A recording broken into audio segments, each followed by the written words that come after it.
Emotional کا مطلب یہ کہ اس طرح انہوں نے کہا کہ اللہ رب العزت اگر اس دنیا کو پیدا کرنے والا ہے، اللہ رب العزت اگر ہے تو دنیا کے اندر یہ برائیاں کیوں ہو رہی ہیں؟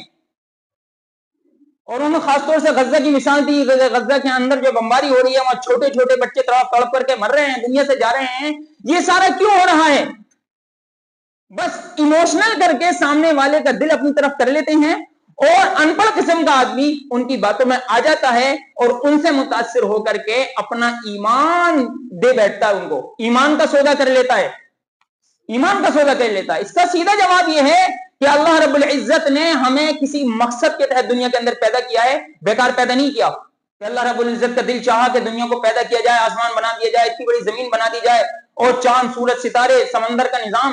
اور یہ لمبا چوڑا جو نظام یہ سب بنا دیا جائے، ہمارا دل چاہ رہا ہے، اس لیے یہ نہیں ہے، بلکہ ایک مقصد ہے، اور پھر اللہ رب العزت نے اس مقصد کا امتحان رکھا ہے۔ اسی لیے دونوں چیزیں دنیا کے اندر ہیں، برائی بھی ہے، اچھائی بھی ہے۔ کون اپنے اختیار سے اس برائی کو استعمال کرتا ہے، کون برے کام کرتا ہے اپنے اختیار سے، اور کون اچھے کام کرتا ہے اپنے اختیار سے، پھر اللہ رب العزت نے ایک ججمنٹ کا دن رکھا ہے، قیامت کا دن، اور پھر اس کے حساب سے، اس کے اعمال کے حساب سے اچھے اور برے کا بدلہ رکھا ہے۔ دنیا کے اندر بھی ایسا ہوتا ہے کہ جب ایک ایگزامنر پرچے میں کچھ سوالات لکھتا ہے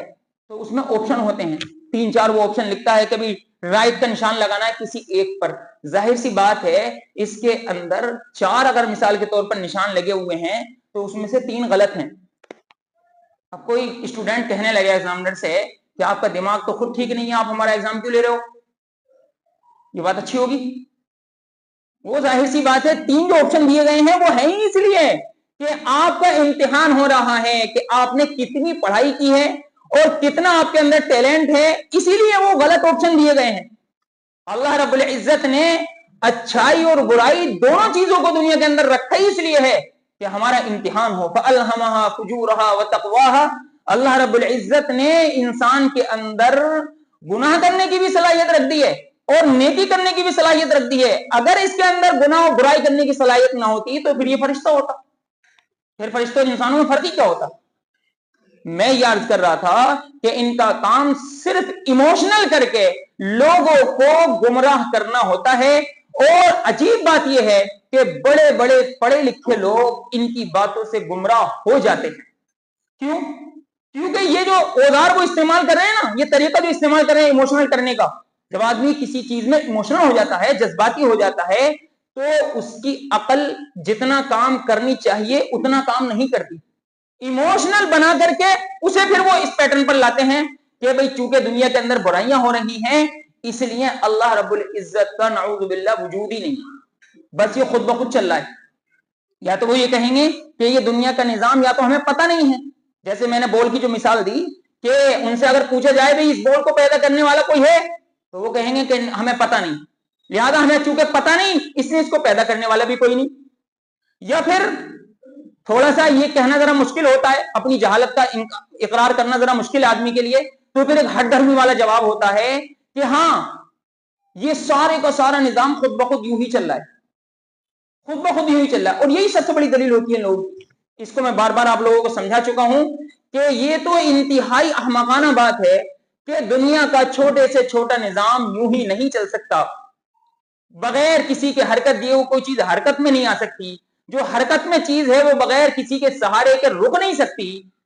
یہ تو نیوٹن کا میں نے بتایا تھا نا، نیوٹن صاحب کہتے ہیں یہ بات کہ جو چیز حرکت میں ہے وہ مسلسل حرکت کرتی رہے گی جب تک اسے حرکت کرنے سے کوئی روکے نہیں، جو چیز رکی ہوئی ہے وہ مسلسل رکی رہے گی جب تک اسے کوئی حرکت نہ دے۔ تو دنیا کے چھوٹے چھوٹے نظام بغیر کسی کی طاقت کے نہیں چل رہے، بغیر کسی کے کیوں نہیں چل رہے، تو اللہ رب العزت کا اتنا بڑا نظام جو اللہ رب العزت نے بنایا ہے یہ بغیر اللہ کے اور بغیر مالک کے، بغیر خالق کے، بغیر قادر کے کیسے چل سکتا ہے، اور کتنا بہترین طریقے سے چل رہا ہے، ہر چیز اپنی جگہ سیٹ، ہر چیز اپنی جگہ بالکل مرتب، کوئی تھوڑا سا بھی فرق نہیں، جو چیز جہاں ہونی چاہیے وہیں۔ اس لیے میرے بھائیوں بہت اہمیت کے ساتھ یہ درخواست ہے، بڑے اہتمام اور ادب سے یہ درخواست ہے کہ اس زمانے کے اندر خاص طور سے سوشل میڈیا کے جو بہت زیادہ عادی ہیں اور ان کے نزدیک سوشل میڈیا ہی سب کچھ ہے، وہ اس کا بہت زیادہ شکار ہو رہے ہیں. کوئی بھی ایرا غیرہ نتو غیرہ اٹھ کر کے کھڑا ہوتا ہے اور وہ ایموشنل کر کے اس طرح کی باتیں کرتا ہے کہ اللہ رب العزت کا وجود نہیں ہے, اور ہم فوراً اس کو مان لیتے ہیں, فوراً ہم اس کو مان لیتے ہیں. حالانکہ دنیا دلائل سے بھری پڑی ہے, دنیا کی ہر چیز چیخ چیخ کر کے کہہ رہی ہے کہ اس کائنات کو کوئی بنانے والا, اس کائنات کو کوئی وجود بخشنے والا ہے. اس لیے ہم بہت اہتمام کریں اس چیز کا کہ اپنا تعلق ایسے لوگوں سے ہرگز نہ رکھیں جو ہمیں اللہ رب العزت سے دور کرنے کی کوشش کریں. بطور خاص میں اسکول کے اسٹوڈنٹ سے یہ بات کہوں گا, جو نئی عمر کے لڑکے اسکول جاتے ہیں یا اپنے پروفیسرز کو اس طرح کے حوالے دیتے وہ سنتے ہیں, ڈوربن کی بات کرنا اور سائنٹسٹ کی ایسی باتیں کرنا جو بلا وجہ کی باتیں ہیں ان کی, بس ایسی انہوں نے اگر یوں کہہ جایا ہانک دی, ان باتوں کو یہ بیان کرتے ہیں. چونکہ پروفیسر کی ایک عظمت عزت اسٹوڈنٹس کے دل میں ہوتی ہے, وہ ان کی بات فوراً مان لیتے ہیں. اس لیے یہ ساری باتیں میں آپ کو سمجھا رہا ہوں کہ اللہ رب العزت نے اب تو عالمی پیمانے پر یہ ڈیبیٹ کرائی اور ایسے لوگوں کے لیے اس میں بڑی نصیحت رکھ دی کہ ان کے پلے کچھ نہیں ہے. اور مفتی صاحب پہلے ہی راؤنڈ میں آ کر کے ایسا باندھ دیا جاوید اختر صاحب کو کہ وہ آئیں بائیں شائیں کرنے کے علاوہ 2 گھنٹے تک کچھ بھی نہ کر سکے. اس سے ہمیں عبرت حاصل کرنا ہے. یہ پوری بات کا خلاصہ یہ ہے کہ ہم ایسے لوگوں سے میل جول نہ رکھیں, اور اگر تھوڑا بہت ہمارے دل میں شک پیدا ہو رہا ہے تو ہم اللہ رب العزت کی قدرت میں غور کریں کہ کیسا اللہ رب العزت نے کسی بھی چیز میں غور کر لیں گے فوراً اللہ رب العزت کا وجود ہمارے سمجھ میں آ جائے گا. ذرا ذرا سی چیزوں میں اللہ کہتا ہے وفی انفسکم افلا تبصرون, کہیں دور جانے کی ضرورت نہیں, خود اپنی باڈی کے اندر غور کر لو کہ تمہاری باڈی کا نظام کتنا زبردست طریقے سے چل رہا ہے,